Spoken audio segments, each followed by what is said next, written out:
काही जणांना पदाधिकाऱ्यांना गुंतवण्याचा प्रयत्न केला जातोय. आता ज्ञानेश्वरी ताईंशी चर्चा झाल्यानंतर त्यांच्यावर दबाव होता की त्याच्यामध्ये बबन गीतेचं नाव घ्या, अजून 2-3 लोकांचे नाव घ्या, जेणेकरून त्यांच्यावर ते शेकेल आणि ते जेलमध्ये जाऊन बसतील आणि जेली मर्डर केलं तो बाजूला जाईल. पण हे सर्व प्रामाणिक लोक दिसत आहेत, अतिशय प्रामाणिक पद्धतीने स्वतःच्या हक्कासाठी ते लढतात. त्यांच्यावर दुःखाचा डोंगर हा ढासळलेला आहेच, पण तरी सुद्धा न घाबरता अनेक धमक्या त्यांना तिथं काही ठराविक अप्रत्यक्षपणे लोकांनी दिल्या तरी ते ताकदीने तिथं लढत आहेत.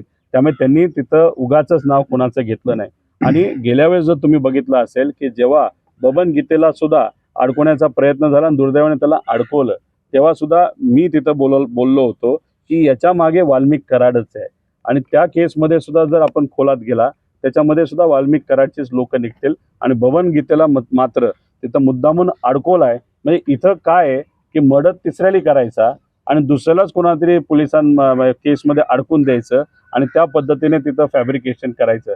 इथं जी रेल्वे लाईन आहे त्या रेल्वे लाईनवर तुम्ही अंदाजा घ्या किती लोकांचे तिथं ॲक्सिडेंट झाला असं दाखवलं, पण तो ॲक्सिडेंट होता का मर्डर होता हे सुद्धा खोलात जाऊन. आणि एक आहे आमच्या सगळ्यांचं असं मत आहे की वाल्मिक कराडची जी प्रॉपर्टी आहे ती हजारो कोटीची आहे. आता स्वतःला सामाजिक कार्यकर्ता म्हणतो, त्यांच्या समाजाचे व इतर समाजाचे इथं असणारे लोक अक्षरशः साध्या पत्र्याच्या नाहीतर झोपडीमध्ये तिथं राहतात आणि या महाशयाची 1000 कोटीची प्रॉपर्टी होती कशी?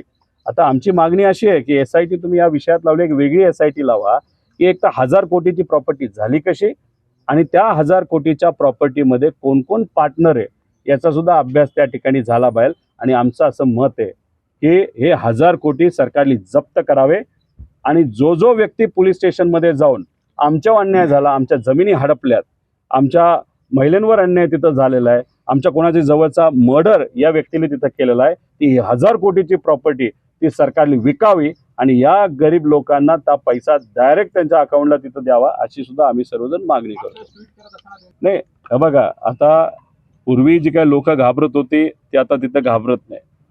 आम्ही कोणाच घाबरत नाही. तर आज खरंच घाबरायचं झालं असतं तर आम्ही आत्ता कुठेतरी सत्तेत जाऊन तिथं बसलो असतो, पद एखादं मिळालं असतं.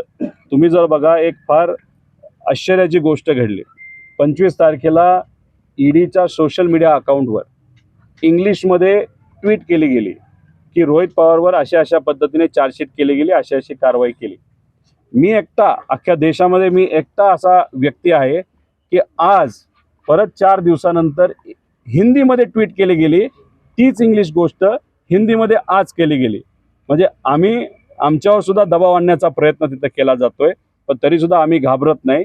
आणि या पवित्र भागामध्ये अतिशय आध्यात्मिक पवित्र आणि चांगली लोक इथं आहेत. फक्त काय ठराविक लोकांच्या मुळे इथलं नाव दुर्दैवाने खराब झालेलं. आणि ठराविक लोक म्हणजे मला कधी कधी हास्य वाटतं की काही लोक म्हणतात की बीडचं नाव खराब केलं जाते, परळीचं नाव खराब केलं जाते. अहो, बीडचं आणि परळीचं नाव हे स्वर्गीय गोपीनाथजी मुंडे साहेब असताना अतिशय मान सन्मानाने घेतलं जात होतं. नेताच मोठा होता, लोकांच्या हिताचं काम त्यांनी मनापासून तिथं केलं, त्यावेळेचे नेते. आणि आज जर आपण बघितलं वाल्मिक कराड सारखा नेता जिची 1000 कोटीची प्रॉपर्टी झाली. अहो, इथं गरिबाचं काय चाललंय बघा, जेवायला वांदेत आणि बरेच लोक परळी सोडून बाहेर जायला लागलेत, म्हणजे घरं सोडून जायला लागलेत. आणि हा नेता म्हणजे कोण, तर वाल्मिक कराड 1000 कोटीची प्रॉपर्टी करत असेल. अरे ह्या लोकांना नेता.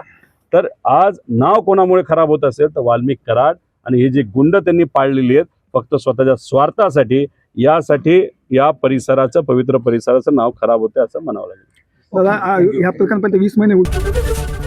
ABP माझा, उघडा डोळे बघा नीट.